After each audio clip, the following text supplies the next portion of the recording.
Alright, and we'll show you real quick. Here's Skyfire on the Treo Pro, and I'm showing you this, not as a recommendation that you should get Skyfire, because I think it's a beta still, and there's definitely some cool stuff in it.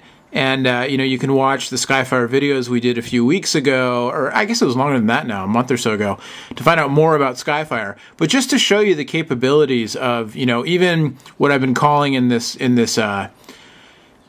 review, kind of more of an entry-level type smartphone, I guess, or, a Windows mobile phone that's maybe not for the power user. But, the thing about Windows Mobile is there's so many applications available. And if you just want kind of, the best web browsing experience possible, again, I might say that you'd want to go with Opera.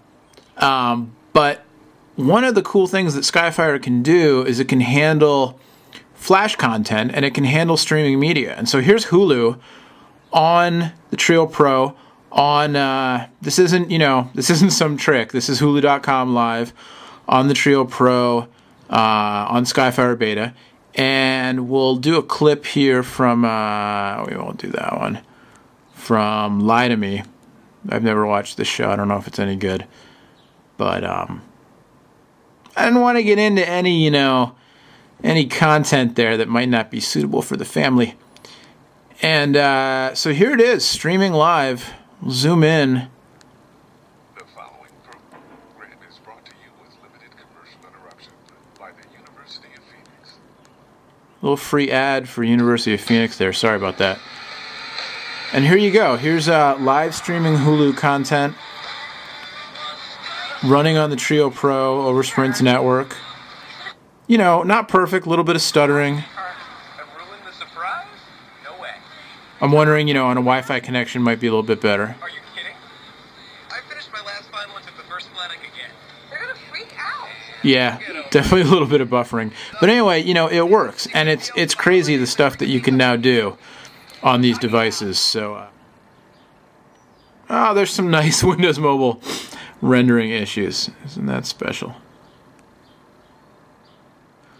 The phone is loaded up with a bunch of extra software, which I personally wish it didn't really have. Wall Street Journal app, and there's some other stuff up there, Sprite backup, all this stuff that, I don't know, I just kind of consider it all bloatware. Some of it's useful depending on your, your personal needs, but I would just as soon, start with a device that has less stuff on it, and just do it yourself. It's got GPS. You can use the Sprint navigation, $3 a day. You can also use Google Maps with it.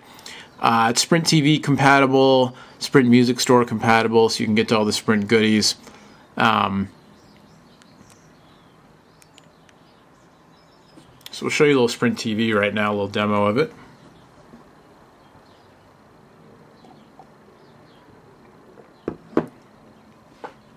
Watch your favorite channels while you're on the go with the news. And it works fine. I'm not a huge fan of mobile TV myself, as you may know if you follow my videos and stuff.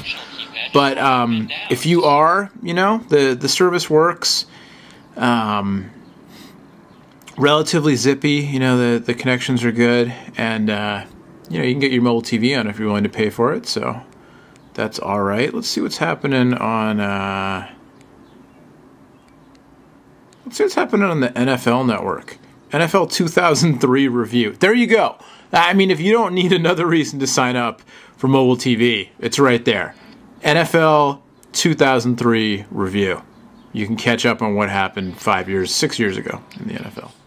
Let's go. Office Mobile. And so again, this is where, the benefits of Windows Mobile, but then you're kind of hamstrung by the smallish keyboard.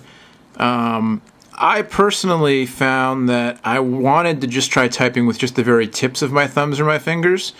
And when I let myself just type full on with the pad, and not worry about trying to not hit two keys at once, but just type a little more normally, I had a better, somebody told me if I go jumps instead of jumped, then I can not have to type the word sheep. You know what I'm talking about? The quick brown fox jumped over the lazy sheepdog is what I always type because it has all the 26 letters of the alphabet. But if you change jumped to jumps and take out the word sheep, you still get the S, and you don't lose your E and your D, because you got E in the and D in dog. So thanks for that tip. I forget who it was. Anyway, so the Office Suite works well. It's again, it's just a funny thing. The phone works just fine. Everything works fine. The processor's fast enough for most things. It's got Wi-Fi built in, as you can see. It's got 3G, Bluetooth, all that stuff you expect. Camera on the back, no flash, but that's all right. But it's just kind of a funny mix of a really nice form factor, but just some of those features that Windows Mobile Power users will be missing. And I think that users who are attracted to the form factor, people looking to save a buck and they maybe want to get into a smartphone for the first time and just want kind of basic email and calendaring and messaging. So for just kind of a basic, usable, kind of first smartphone, and you want your email on the go, you want to sync to your calendar, maybe you want the corporate Outlook sync capability and that kind of stuff. And you're really just looking for kind of something that's pocketable, easy to use, and well, I don't know Windows Mobile if I would say it's the easiest to use right now, but something that's pocketable and stylish and isn't going to cost you too much. That would make the Treo Pro a compelling option. But for anyone else, and even for that kind of user who isn't used to using a smartphone and they get into the small keyboard, they might run into trouble. But then anybody else, kind of the more hardcore phone fans, again, like I said, it's hard to recommend this one when you know what's coming around the corner. So so there you go.